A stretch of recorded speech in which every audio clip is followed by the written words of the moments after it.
moi, j'ai vécu l'histoire de l'Église aussi d'une manière spéciale dans mon contexte. Vous savez, je viens de la Colombie.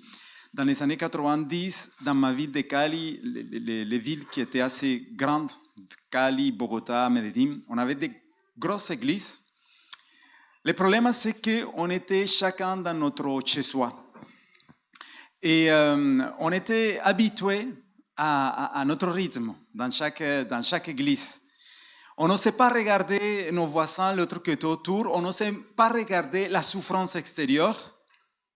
Mais on avait reçu quelque part un héritage. Vous savez, on fait partie de ces pays qui ont été colonisés. Et du coup, on a reçu un héritage très ancré. Nos racines étaient posées, tournées vers nous-mêmes, vers ce qu'on pouvait faire nous pour être bien avec lui, sans penser aux autres. Mais vous savez, c'est impensable. L'Église, elle ne peut pas juste créer une religion, Dieu et nous. Ça fait partie de l'équation. Mais pour aller plus loin, il faut penser Dieu, nous, les autres. Vous êtes d'accord avec moi? Je ne vais pas prêcher sur ça, mais je commence par ça parce que je voulais aller vers quelque chose. Pendant que je priais là, j'avais essayé de penser dans mon cœur. Et à un moment donné, ben voilà, nos racines étaient là, dans cet style de religion qu'on était en train de créer. Chacun dans son coin, dans son église. Et à ce moment-là, le Saint-Esprit a permis qu'on puisse vivre dans notre ville, en tout cas dans notre ville de Cali, des moments très très difficiles. Style, je vous donne un exemple. Vous connaissez l'histoire, il y a eu beaucoup de narcotrafic, de violence.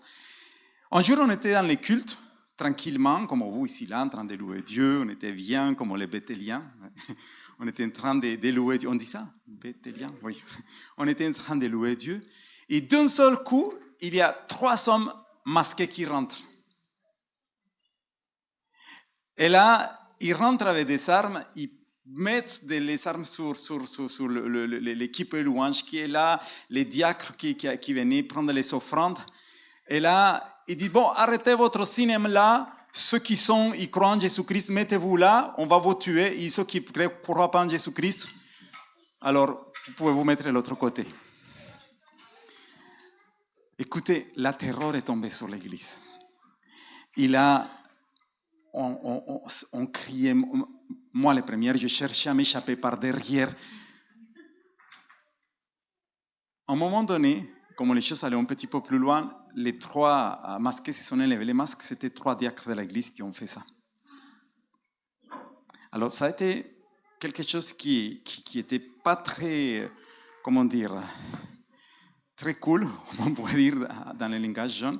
Ça a même fait des histoires dans les journaux, parce qu'ils sont allés très très loin. Mais quelque part, ces situations ont venu nous parler parce que pas loin de là, on avait vu un pasteur qui s'est fait assassiner dans notre ville parce qu'il avait osé aller prêcher l'évangile à un narcotrafiquant.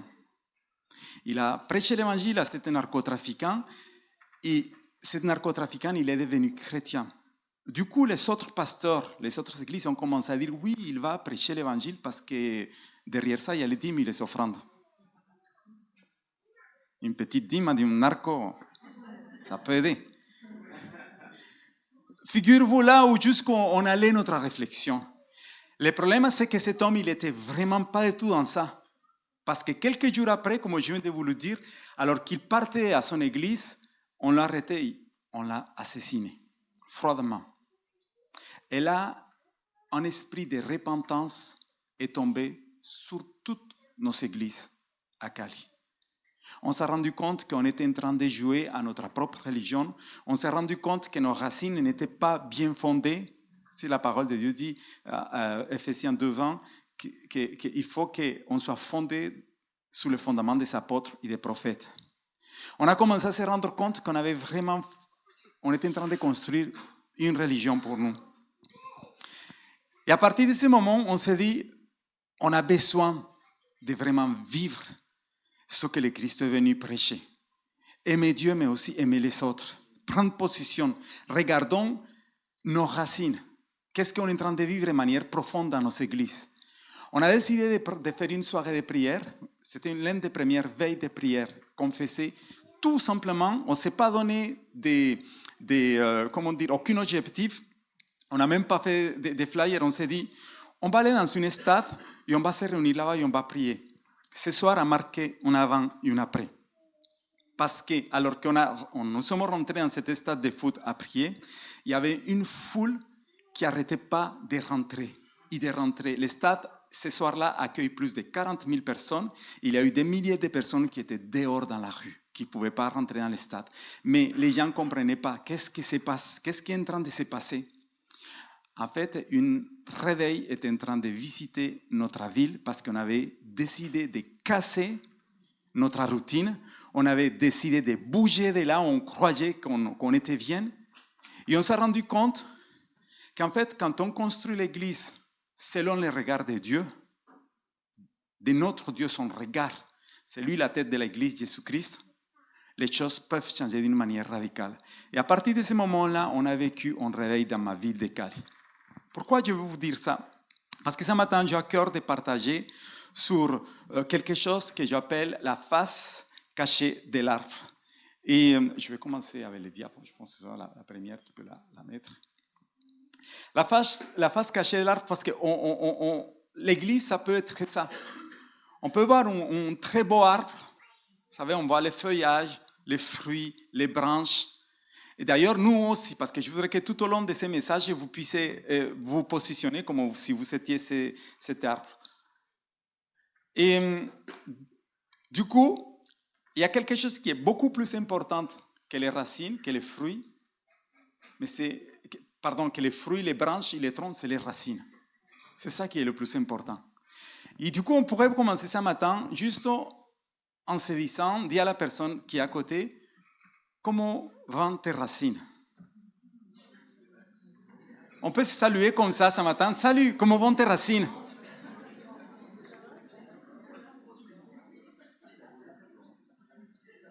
Comment vont tes racines spirituelles? Parce que c'est quelque chose qui ne se voit pas. Là, on est là ce matin, on s'accueille trop beau, on était à la louange, on a pris du café, on a souri. Mais finalement, nos racines spirituelles, on ne les voit pas. Les choses qu'on peut vivre, qui sont là dans notre intérieur. Et je pense que le Saint-Esprit m'a conduit aussi dans cette réflexion par rapport à ce que Nathalie a partagé hier soir. Je pense que c'est complémentaire. Parce que on néglige parfois nos racines spirituelles. Et on va avoir tendance à continuer vers la direction de ce qu'on voit, ce qu'on ressent, et même dans la vie de l'Église. C'est pour ça que je vous ai donné cet exemple. On était mis dans un confort terrible dans ma ville de Cali dans les années 90. Et on croyait qu'on était bien enraciné, qu'on était bien là, et on continuait à nourrir jusqu'au moment où le Saint-Esprit nous a donné un petit coup de pied pour nous dire non, arrachez-vous de là. C'est pas là que je vous veux. Je veux que l'Église dans la ville de Cali passe à une autre étape. Ça, c'était de manière globale. Mais le Saint-Esprit a aussi un plan pour l'Église locale et spécifique de Bethel. Le Saint-Esprit a un plan spécifique pour ta vie individuelle aussi.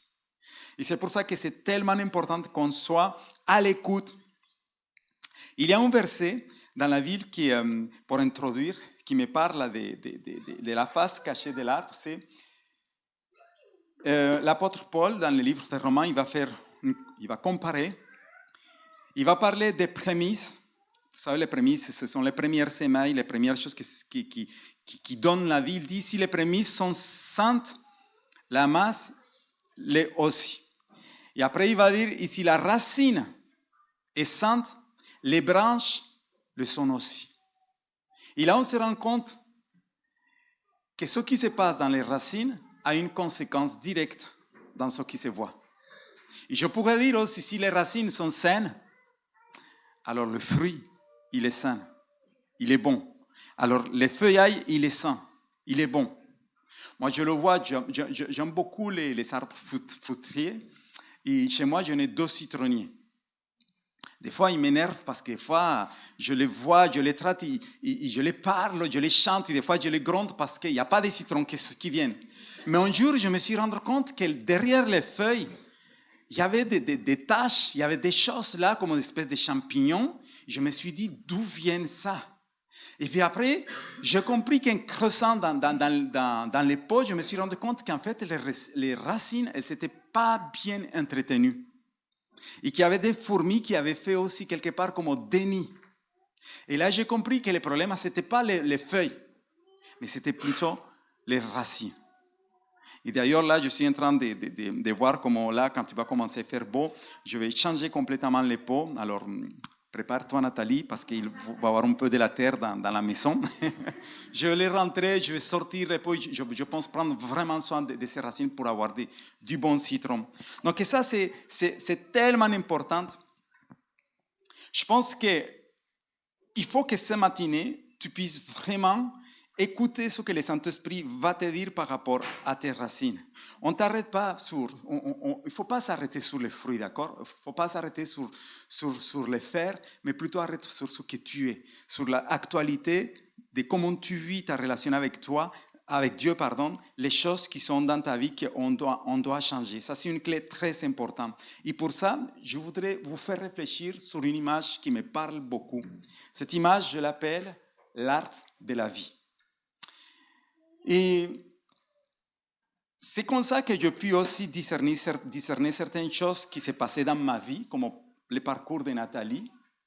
Hier soir, elle vous a raconté tout un parcours de son enfance jusqu'à la manière comme elle se comportait.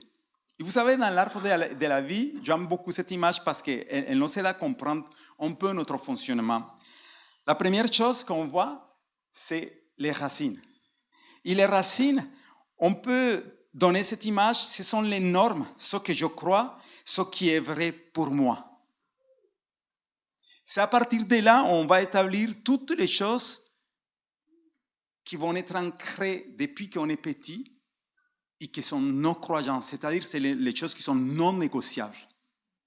Je ne suis pas en train de dire qu'ils sont justes, ça peut être des choses justes, injustes. Mais ces choses qui sont ancrées, vous savez, on appelle ça en certaines cultures les vaches sacrées. Des choses qu'on ne peut pas toucher. Rassure-vous, on a tous des vaches sacrées, mais il faut les détruire. Il faut parfois oser les détruire. Puis après, il y a aussi, si on monte plus haut, il y a donc le tronc. Et le tronc, ce sont nos valeurs. Vous savez, les normes, les croyances vont donner le fruit aux valeurs. C'est-à-dire, ce que je pense, tout ce que je veux voir dans ma vie, que dans ma marche quotidienne, je vais juger, je vais dire c'est bon, c'est pas bon. C'est bénéfique, c'est pas bénéfique. Donc, je réagis comme ça. Et je mets des valeurs sur mes croyances. Mais après, si on continue plus loin, on va voir alors les branches, les plus petites, les branches qui sont là. Et ça va donner une image, ce qui est les comportements, c'est-à-dire ce que je fais. La manière comment je vais me conduire de manière concrète. Et puis après, à la fin, on va voir les fruits. Et les fruits, c'est les conséquences, c'est les résultats. Mais parfois, dans notre parcours de vie, on parle d'un parcours de vie parfois avec des blessures. En fait, on va voir juste les fruits, sans passer par ce qui commence en bas. On va se dire, cette personne, elle est toujours, comment dire, manque d'identité. Cette personne, je pourrais dire ça par rapport au témoignage de Nathalie.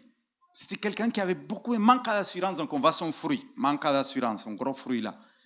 Mais en fait, on ne se rend pas compte qu'il y a quelque chose qui vient de là, en bas, dans les racines.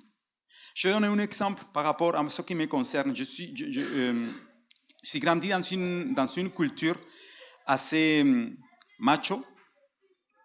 Et ce qui se passe, c'est que là, dans nos racines, dans mes croyances, depuis que je suis petit, j'ai toujours entendu mon père me dire, un homme, ça ne pleure pas. C'est ce que mon père me disait tout le temps. Un petit bobon, pleure pas, un homme ne pleure pas. Je grandissais, s'il y avait une fille qui me plaisait et qui me faisait un bobo dans mon cœur, un homme ne pleure pas, il y a encore moins pour une fille. Ce sont les croyances, les normes que j'avais là dans mes racines. et qui ont commencé à me construire. Mais ça, il a fallu que je le comprenne après.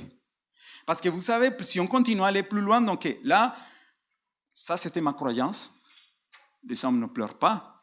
Puis après, si je passe au tronc, les valeurs, qu'est-ce que ça produit comme valeur dans ma vie? Ben, ça produit comme valeur dans ma vie qu'en fait, si je pleurais, j'étais un faible. Et si je ne pleurais pas, ben, j'étais un gars fort. Donc la force, la valeur de la force de montrer que j'avais la niaque, que j'étais un homme, eh ben, c'était l'effet qu'il ne fallait pas pleurer. Vous voyez comment on s'est construit?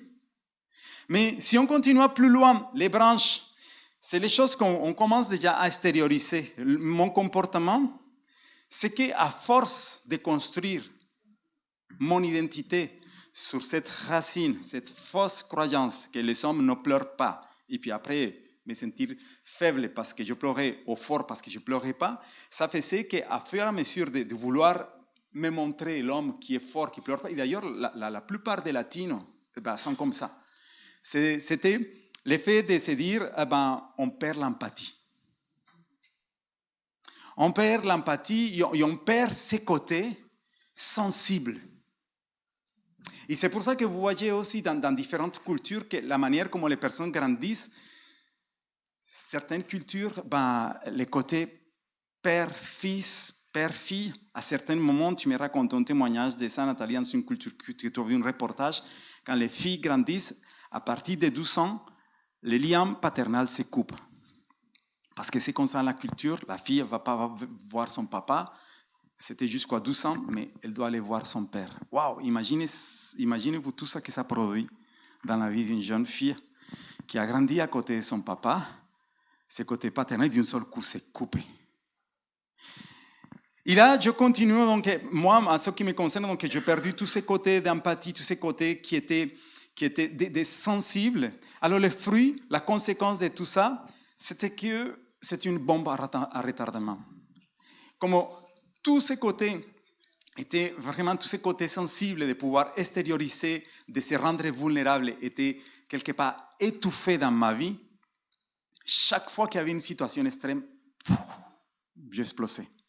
La conséquence, c'était ça. Des temps de colère. Et ma chérie, tu as pu connaître un petit peu ça, ces moments comme ça quand on s'est marié, non? Elle a vu aussi mon processus. Elle a vu mon processus de changement parce que même si j'étais déjà chrétien, je suis venu avec une histoire culturelle. Là, et on a eu ensemble ces chocs culturels quelque part, mais même parfois elle ne comprenait pas certaines choses. Beaucoup de choses que j'avais dans ma vie. Des fois, elle me disait, attends, détends-toi, tu n'es pas en Colombie, tu es en France. Des choses comme ça. Mais voilà, posez-vous des questions par rapport à certains fruits que vous avez dans vos vies. Et peut-être aller beaucoup plus loin. Donnez-vous le droit ce matin que le Saint-Esprit vienne te déranger, que le Saint-Esprit ce matin vienne fuir vraiment au fond de ton cœur, au fond de tes racines et voir quelles sont les choses, quelles sont les normes qui sont là cachées, peut-être de ton enfance, peut-être héritées de ta famille, peut-être aussi héritées de la culture. Moi, quand je vois l'histoire de l'Église en France, vous savez, cette année-là, 1793, 5 années après la Révolution, 5 années après la Révolution, il y a eu un rendez-vous très important là-bas à Notre-Dame. Il y a eu la consacration de Notre-Dame, de la France, à la déesse de la raison. Les racines là, et les Français aujourd'hui sont très cartésiens. La raison, le comment, le pourquoi, de tout.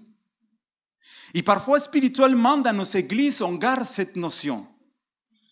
Ah, les Français? Moi, je ne suis pas français, je ne suis pas concerné. Cette notion de tout le passé par là. Et on perd énormément de choses à niveau de la vie de l'esprit. Et c'est là où vraiment, cette image, elle est puissante. Pourquoi? Parce que tu peux l'appliquer dans ta vie, mais si on mettait notre église là, quelles sont les normes, quelles sont les croyances qu'on a héritées, qui sont là et qui nous font certains fruits? Et je ne le dis pas de manière, négative au péjoratif, mais certainement, d'ailleurs, dans notre église, dans toutes les églises, on a des styles, et gloire à Dieu parce qu'on est différents. Et c'est vrai qu'on a différentes sensibilités, mais dans toutes ces différences, il peut y avoir des choses humaines qui vont donner du fruit. Et c'est là où on doit avoir l'humilité pour plier les genoux et dire, Seigneur, viens émonder ceux qui ne viennent pas de toi. Viens, on te laisse la place pour que tu viennes creuser dans nos racines de notre église et qu'on puisse vraiment enlever tout fruit, toute croyance, toute valeur, tout comportement qui n'est pas de toi, Saint-Esprit. Il faut avoir de l'humilité pour ça, mais aussi, ça peut produire un réveil dans la vie de notre église. Amen. C'est comme ça qu'on a vécu le réveil dans notre église en Colombie, en Cali, Colombie. Et des choses extraordinaires après que l'église a compris que les racines n'étaient pas bonnes et qu'il fallait couper, qu'il fallait remettre les choses à la bonne place. On a vécu des choses extraordinaires, des choses telles que j'ai commencé les services dans la louange très jeune. Il y avait des gens qui rentraient à notre église avec des maladies extrêmes, schizophrénie, des problèmes psychiatriques très forts. Quand ils étaient là dans la louange, ils s'étaient complètement libérés. On a vu des vies transformées comme ça. Mais tout ça, c'est le fruit du Saint-Esprit quand on laisse travailler le Saint-Esprit dans la vie de l'Église. Et je sais que dans cette Église Bethel, votre appel, c'est justement ça. C'est venir voir des personnes qui sont blessées, qui sont avec des situations et les voir transformées. Amen. Donc, il faut qu'on soit ensemble dans cette démarche à dire, Saint-Esprit, viens nous montrer quelles sont les choses qui doivent être changées. Donc, cet arbre de la vie, c'est une image forte dans laquelle on doit réfléchir pour qu'on puisse savoir quelles sont les choses qui doivent être changées dans nos vies. Gardez cette image et de toute façon, vous savez, les fruits qui sont mauvais, ils vont pas apporter quelque chose de bon. Et là, on se rend compte de ça quand les racines ne sont pas bonnes. Je vais continuer. Alors, je vais vous partager aussi quelques clés pour qu'on puisse avoir de bonnes racines. La première chose, c'est qu'il faut prendre soin de nos racines. Et je vais illustrer ça avec une histoire que Jésus-Christ il donne comme une parabole dans la Bible. Ça se trouve en Luc chapitre 13, vous pouvez la lire plus largement chez vous, mais je vais vous la raconter. Jésus-Christ va parler d'un homme, un seigneur, un maître qui a un figuier au milieu d'une vigne. Il va chercher du fruit dans cette figuier et c'est la 3e fois qu'il va chercher du fruit. La 3e année. Il ne trouve pas de fruits. Alors il dit, on va solutionner les problèmes de façon radicale, on va le couper. Et le vigneron, il dit, non, Seigneur, s'il te plaît, on va faire quelque chose. Peut-être que je vais creuser, on va l'abonner, on va mettre du fumier, on va prendre du temps, et peut-être que là, il va produire du fruit. Donc, c'est ce verset là où il dit, le vigneron lui répondit, Maître, laissez-le encore cette année. Le temps que je bêche autour pour y mettre du fumier, peut-être donnera-t-il du fruit à l'avenir, sinon tu le couperas. Et je pense que la solution au problème de ces figuiers, c'était vraiment aller voir ce qui s'est passé dans les racines. Et le vigneron, il avait le bon œil, il avait la bonne sensibilité pour se rendre compte qu'il y avait peut-être un problème dans les racines. Parce que parfois, le manque de fruits ou de fruits mauvais, comme je le disais tout à l'heure, c'est ça. Et moi, je te pose la question ce matin, est-ce que tu es dans une saison dans laquelle tu te sens stérile? Est-ce que tu es dans une saison dans laquelle tu portes du fruit, mais ils tiennent bien ces fruits, ils ne tiennent pas ces fruits? Parce que vous savez, mon citronnier, parfois, il y a des moments dans lesquels je l'ai vu avoir plein de fleurs, fleuries. C'est beau, les fleurs blanches, vous savez, ces petites fleurs blanches qui donnent les agrumes. Il a plein de petits citrons comme ça, et je suis content, je l'encourage, vas-y. Il s'appelle Adam Citrus. Donc, vas-y, Adam Citrus, porte du fruit. Et bien, au bout de quelques jours, ces petits enfants, boum, ils tombent par terre. Et je ramasse les petits citrons et je pleure presque avec lui. Je me dis, mais qu'est-ce qui se passe? En fait, c'est là que je n'avais pas compris que ces racines n'allaient pas bien. Et dans nos vies, parfois, ça peut arriver. Parfois, on est dans une saison dans laquelle on sent qu'il y a du fruit qui va venir là, qu'on sent qu'on est chargé. Et les choses commencent, boum, boum, à tomber, ou à pourrir. Et finalement, on se retrouve comme dans un temps de stérilité. Et là, c'est tellement important qu'on puisse se rendre compte que finalement, il y a un processus aussi pour qu'on puisse porter du bon fruit, c'est prendre soin de nos racines. Il y a 3 choses que je vais vous partager par rapport aux racines. La première chose, pour prendre soin des racines, de tes racines, c'est de la bonne terre. Vous êtes tous d'accord, je pense qu'il y a des agriculteurs ici, là, dans cette église, il y a beaucoup de personnes qui touchent la terre. S'il y a de la bonne terre, ça veut dire qu'il y a déjà un bon terreau, on appelle ça comme ça, quelque chose qui est prêt pour accueillir la bonne santé de l'arbre qui sera là. Et ma question c'est ce matin, où sont tes racines? Dans quelle terre sont tes racines? Est-ce que tu es quelqu'un qui aime rester enraciné ou tu es plutôt quelqu'un qui est d'ici d'ailleurs? Et un peu avec Dieu, c'est comme ça. On n'est pas entièrement avec lui dans notre quotidien. Est-ce que la terre dans laquelle on est, dans laquelle on s'abonne chaque jour, c'est une bonne terre? Et je pense que ce côté de chercher la bonne terre, c'est une responsabilité personnelle de chacun. Il faut que tu puisses contrôler où sont tes racines, où tu poses tes fondations spirituelles de manière quotidienne. Qu'est-ce qui nourrit tes racines? Quelle est la source qui nourrit tes racines? Avec quoi tu te nourris? Qu'est-ce que tu écoutes? Qu'est-ce que tu lis? Ça, c'est tellement important pour qu'on puisse avoir des racines en bonne santé. Avoir nos racines dans la bonne terre, c'est synonyme de bonne santé. Et je pense qu'il y a un verset qui est à propos, c'est le psaume 92, verset 13. Il est écrit, « Les justes poussent comme les palmiers, ils grandissent comme les cèdres du Liban, plantés dans la maison de l'Éternel, ils prospèrent dans les parvis de notre Dieu. » Plantés dans la maison de l'Éternel.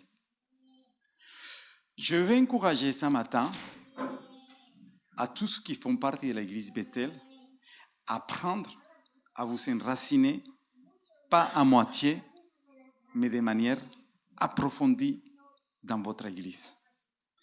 L'un des signes de stérilité dans la vie des chrétiens, c'est qu'aujourd'hui, on est dans une culture comme dans les supermarchés. Vous savez, il y a plein de rayons, il y a plein de supermarchés différents qui proposent tellement de choses et on se promène avec notre chariot pour voir où est-ce qu'on va attraper ce qui nous semble le mieux. Et la vie d'église aujourd'hui, en plus avec les réseaux, c'est comme ça.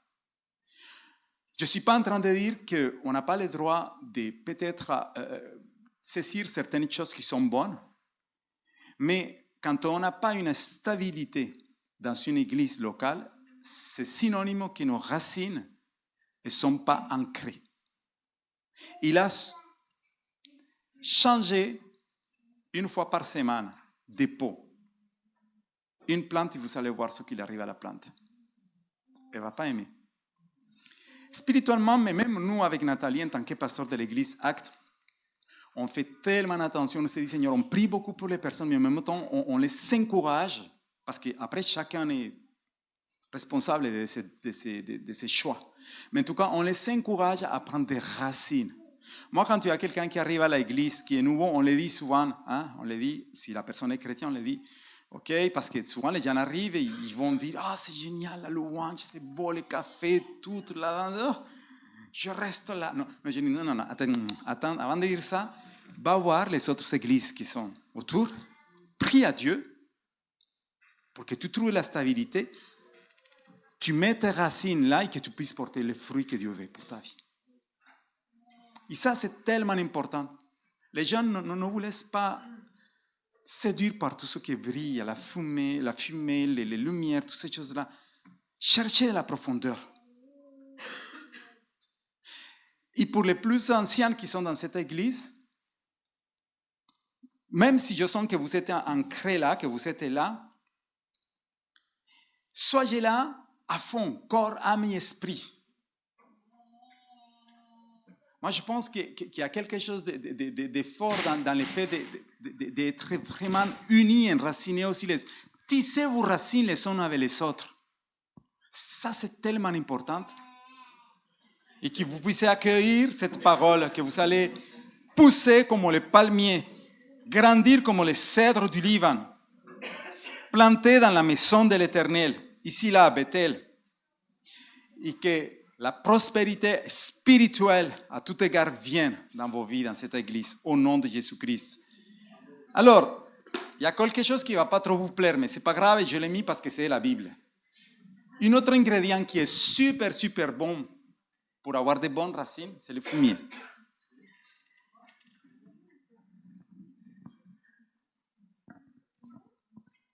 Dis à la personne qui est à côté, tu es du bon fumier.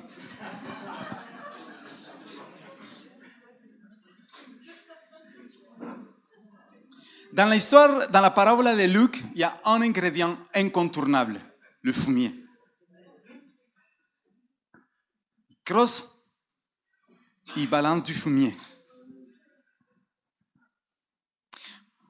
Vous savez, soyons vrais. Il y a des fois qu'en l'église, ça ne sent pas bon. Il y a des fois, ça ne sent pas bon. Bon, pas ici, pas Bethel.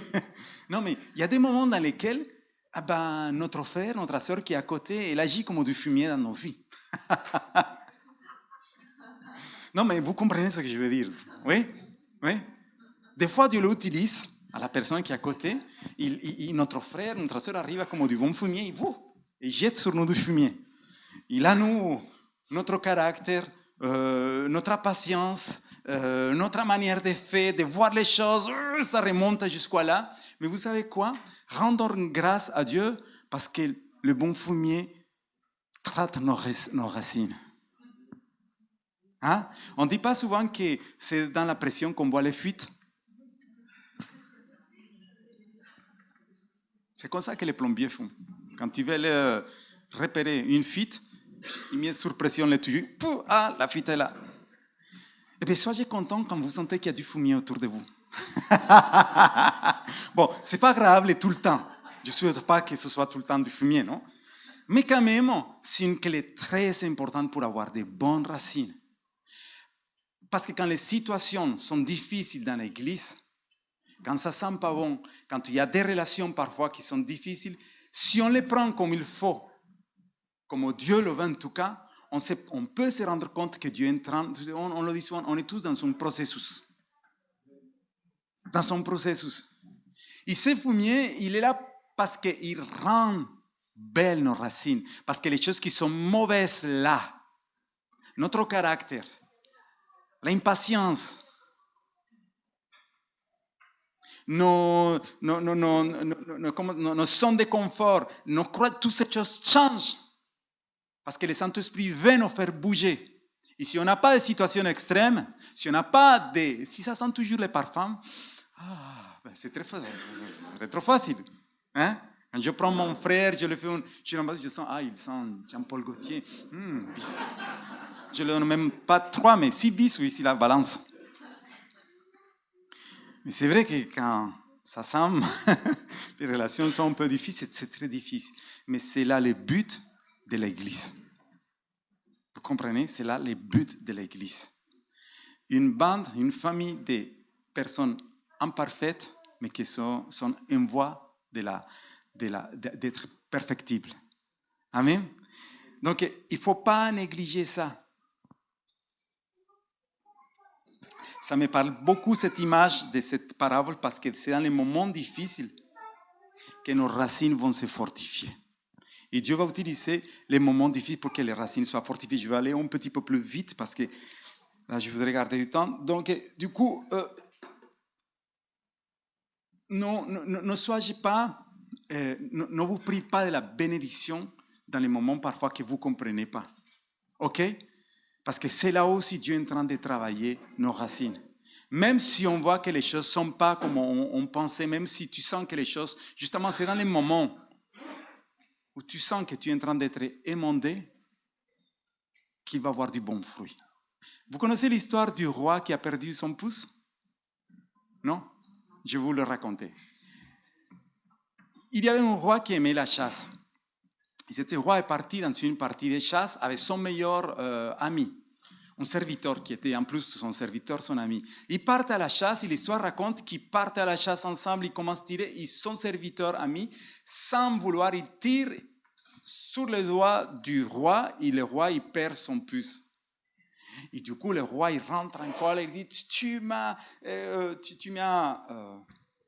sectionné, coupé mon doigt, tu vas aller en prison.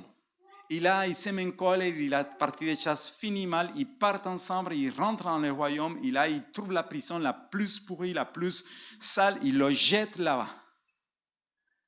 Le temps a passé, le roi a cicatrisé, mais il est resté sans son doigt. Et l'histoire raconte qu'il est parti à nouveau en chasse. Et quand il est parti tout seul en chasse, il s'éloignait de son royaume, il était à la chasse, et là, il est tombé sur une tribu. Une tribu qui l'ont pris, et cette tribu était cannibale. Et donc, ils l'ont pris, ils ont dit, ouh là là, on va manger du sang royal. Ils étaient contents. Et donc, ils ont préparé la marmite avec les épices et tout ça. Ils allaient le mettre, et avant de le mettre, il s'appelle le chef de la tribu. Et le chef le regarde en bas, et quand il voit qu'il manque un doigt, il dit non, lui, on ne le mange pas. Parce que dans les habitudes de cette tribu, on ne mangeait pas quelqu'un qui les manquait un membre, quelque chose, c'était une malédiction. Donc, ils l'ont laissé partir. Et là, le roi, il part. Il regarde qu'à cause parce qu'il n'avait pas son doigt, il est sorti vivant.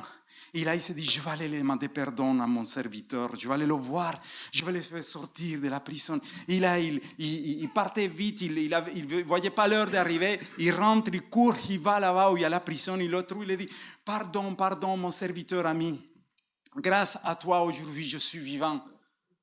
Parce qu'il y avait une tribu qui voulait me manger, une tribu cannibale, mais le fait qu'ils ont vu que je n'avais pas de doigts, ils ne m'ont pas mangé. Et le serviteur, il a dit, non, mais ne me remercie pas, parce que si j'aurais venu avec vous, c'est à moi qui serais mangé.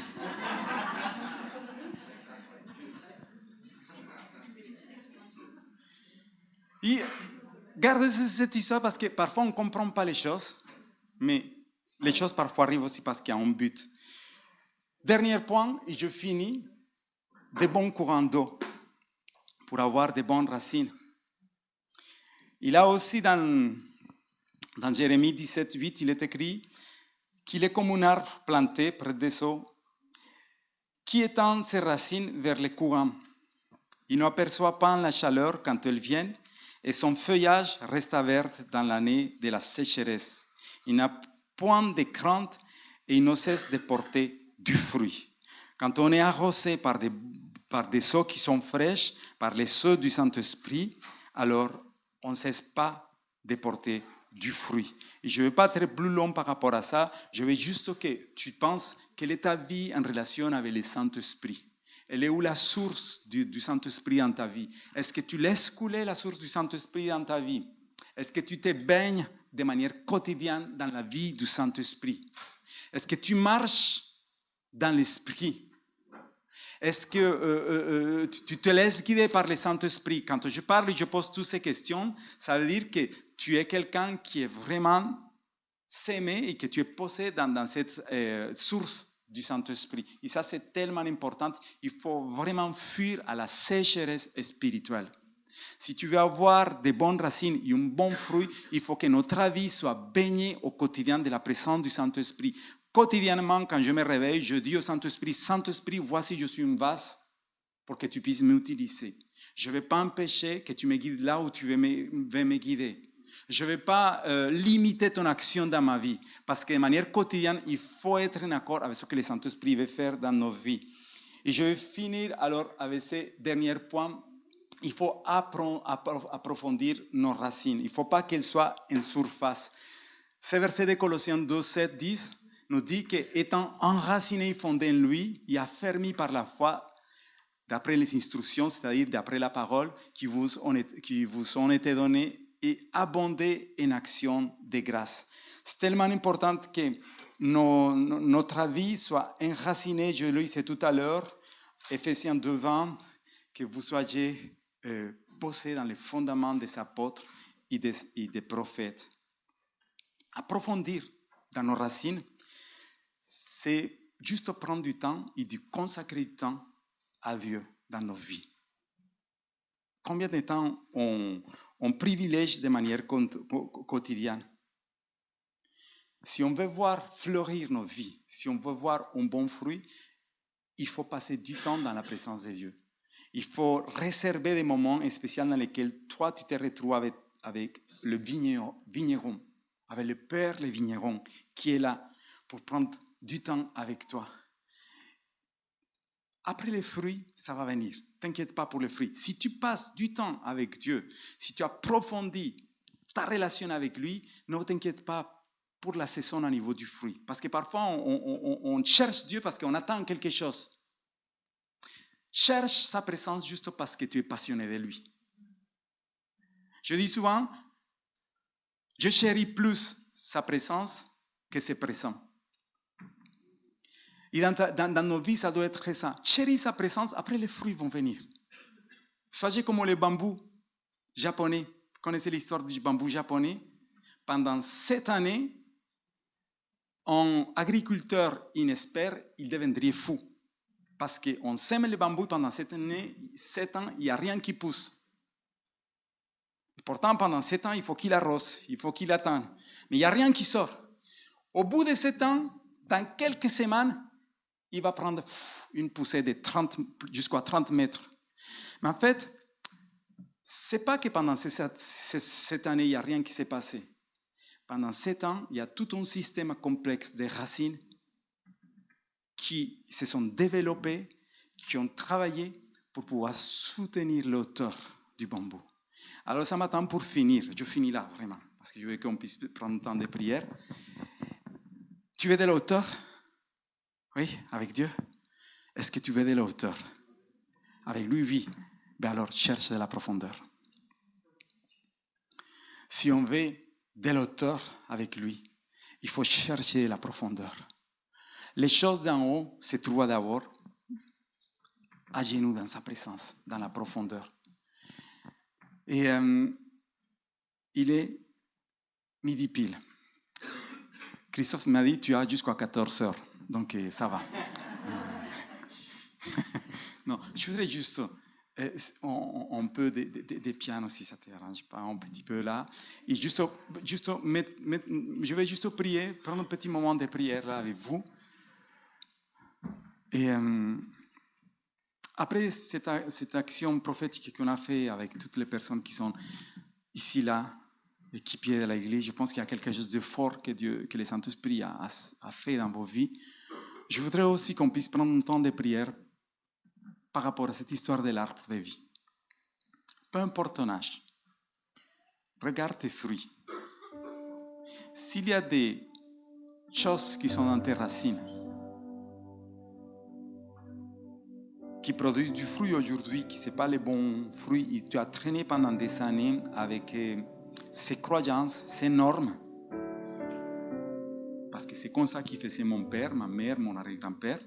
Moi, j'aime beaucoup raconter des histoires. Je raconte une dernière histoire, d'accord? C'est l'histoire d'une jeune petite fille qui voit sa maman qui est en train de faire un rôti. Et du coup, elle voit que sa maman, elle coupe les deux côtés du rôti et elle le met au four. Il dit, maman, pourquoi tu as coupé les deux bouts du rôti pour le mettre au four? Ah ben, je ne sais pas, c'est comme ça qu'il fait mamie. Pose la question à elle. Disons que Mamie, pourquoi tu coupais les deux bouts du rôti pour mettre au four? Parce que ma maman l'a fait. C'est parce qu'à l'époque, notre four était trop petit. Ça est devenu une habitude, sans se rendre compte que sa fille a juste reproduit ce qu'a vu sa maman sans se poser les questions. Et vous savez, parfois dans nos vies, on reproduit des choses pendant des années, peu importe notre âge. Et je pense que Dieu veut casser tout ça. Et ça vient parfois des racines. Je veux qu'on puisse prendre un moment de prière, même si on ne sera pas très long. S'il y a des choses que tu dois couper par rapport à ta famille, peut-être, des racines qui sont là, d'amertume, des racines de rejet, de manque du pardon, laisse que ce matin le Saint-Esprit vienne. Pour qu'il vienne à mettre à la lumière, maintenant que je te parle, le Saint-Esprit va mettre à la lumière dans tes pensées toutes ces normes, toutes ces croyances, toutes ces choses que tu as héritées et qui aujourd'hui t'empêchent de vivre une vie de plein de fruits. Seigneur, viens visiter ce matin, Seigneur. Je prie que tout ce qui est de l'ordre de l'héritage spirituel, maintenant, soit nettoyé. Viens creuser, Saint-Esprit. Creuse aux profondeurs de chaque personne qui est là. S'il y a des racines de rejet, comme disait Nathalie hier soir, tu ne te sens pas à la place. Tu te sens toujours comme que tu es extraterrestre là où tu vas.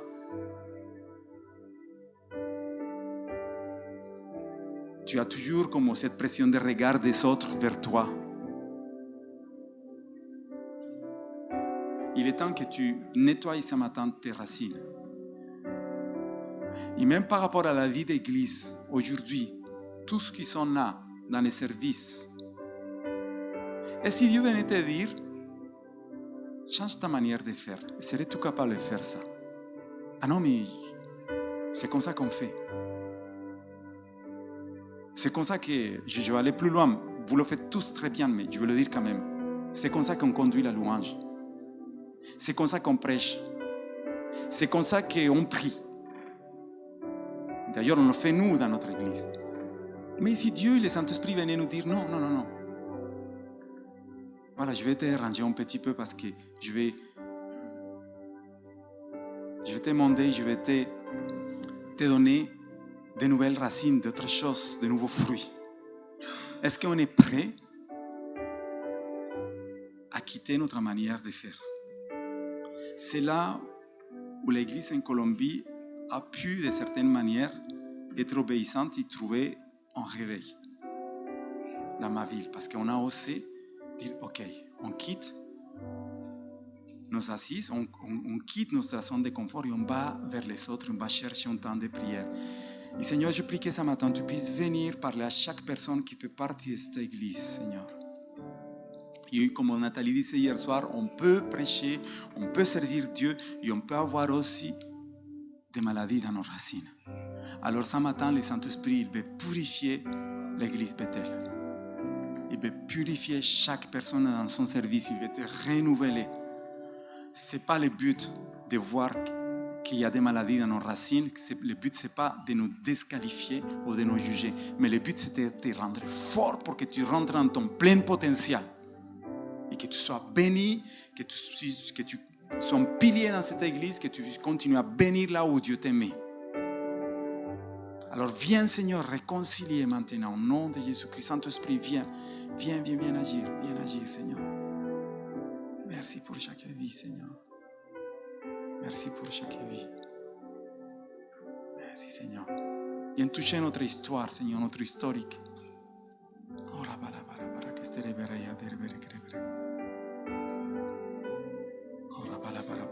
L'offre de la croix, Seigneur, est tellement profonde qu'elle ne reste pas en superficialité dans nos vies. Mais l'offre de ta croix vient chercher les choses qui sont profondes dans nos vies pour les changer, pour les transformer. Et je te remercie, Seigneur, pour chaque personne qui est là, pour chaque vie.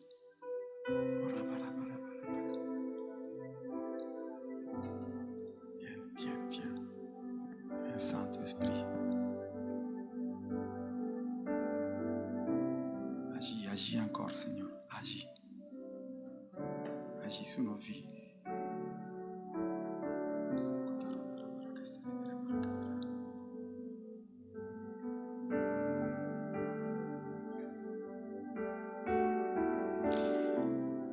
Le psaume 147, 3 dit, « Il guérit ceux qui ont le cœur brisé, il pense leurs blessures. » Amen. Jérémie 30, 17, « Car je vais rétablir les plaies et te guérir de tes blessures, déclare le Seigneur. » C'est un Dieu qui aime voir son peuple en bonne santé. Il ne se plaît pas dans tes bobos, dans tes blessures, dans les choses que tu as traînées. Mais il le dit à nouveau, car je vais rétablir tes plaies et te guérir de tes blessures, déclare le Seigneur. Ce matin, c'est Yahweh Roy.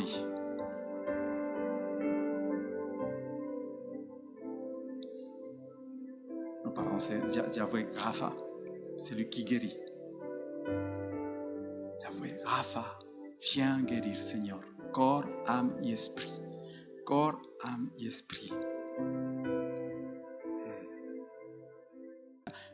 Je vais finir comme ça, parce qu'il est déjà un peu plus de 12h15. Je n'avais pas prévu, désolé pour le temps, si je vais passer.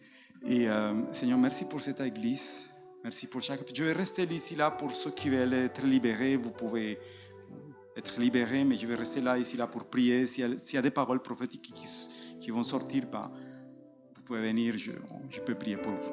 Ok, soyez bénis.